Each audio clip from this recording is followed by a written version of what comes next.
Aloha friends, hanging out with Bigfoot. And I've come to realize there's Bigfoot part 2 right there. That is Bigfoot's, I don't know if they're mates or if they're siblings. I suspect they're siblings, but I don't think so because this one never comes, I've never seen them together. So I've mistaken one Bigfoot for the other. You big rascal. You big rat. So I never realized that was what was going on. Because Mama, whose name is Lakshmi, is the biggest one of the ones that are right around here.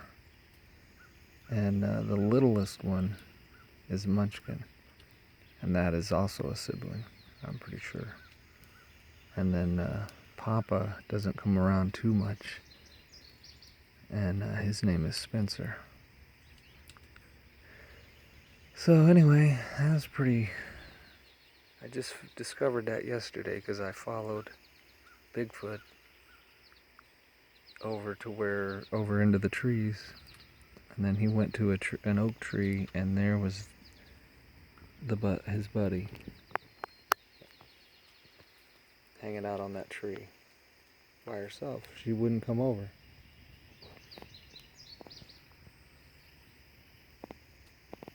And they loved on each other.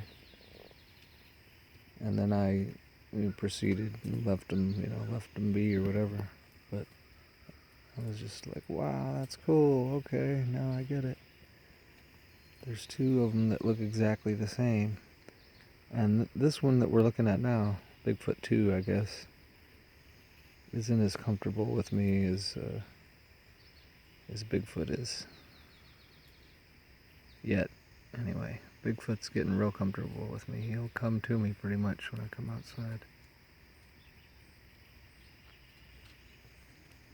And I gave him a peanut this morning. He didn't take it straight from my hand, but I put it on the ground right in front of me, and he came and got it.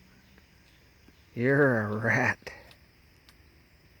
You're a rascal, Bigfoot.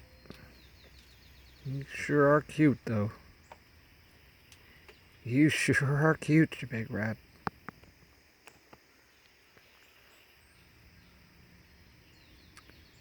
Anyway, I thought we'd talk about pain today, ironically. I guess I always juxtapose stuff. Not really intentionally, but...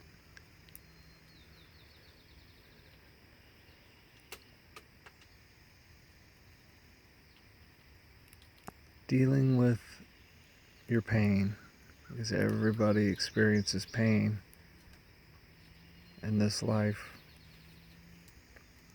and everybody deals with pain differently. At least we say we do, and we feel like we do. Maybe we're all dealing with it the same.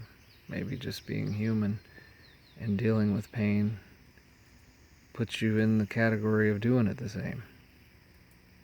But since we're all different, we see ourselves as all individual, then we figure everybody has their own way of dealing with the things of life. But pain is an interesting thing, and it doesn't have to be physical pain only, like you hurt your body. You can have mental pain, you can have emotional pain, heart pain, but there's all these different kinds of pains. Then pain is not just one thing. So with all these different pains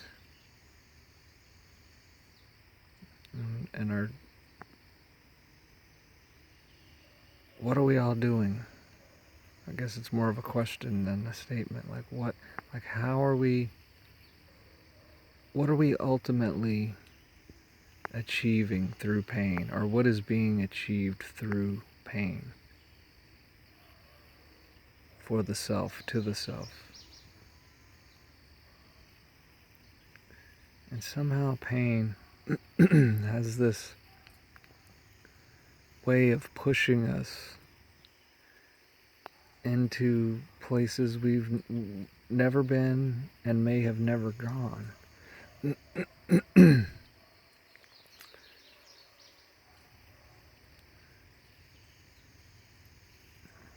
And in these places that we've never gone is where we discover things that we've never seen and learn things that we never knew.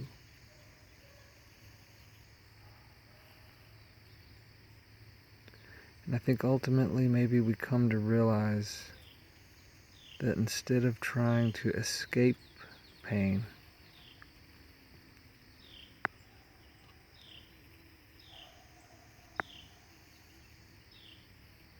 that we actually embrace pain. And as we're unifying all things, once you're on the path to enlightenment and or self-realization, in either order, as you begin to unify all things. So pain becomes synonymous with pleasure, but not in a sadistic way, not in a masochistic way. Or we could even maybe say, as the illusion of pain disappears, so does the illusion of pleasure.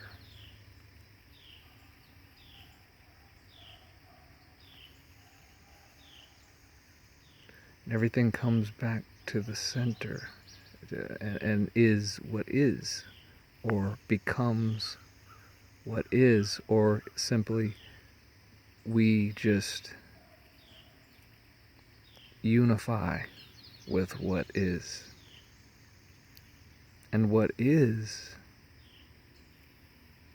neither pleasure nor pain.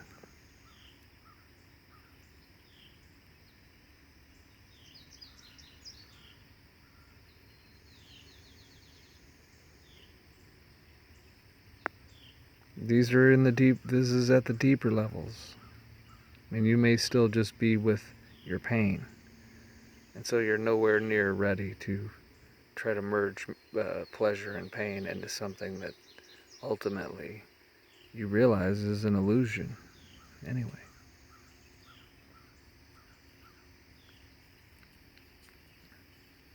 The mind hates this. The ego and the mind, the egoic mind, it hates this. It hates this kind of talk because it frustrates it.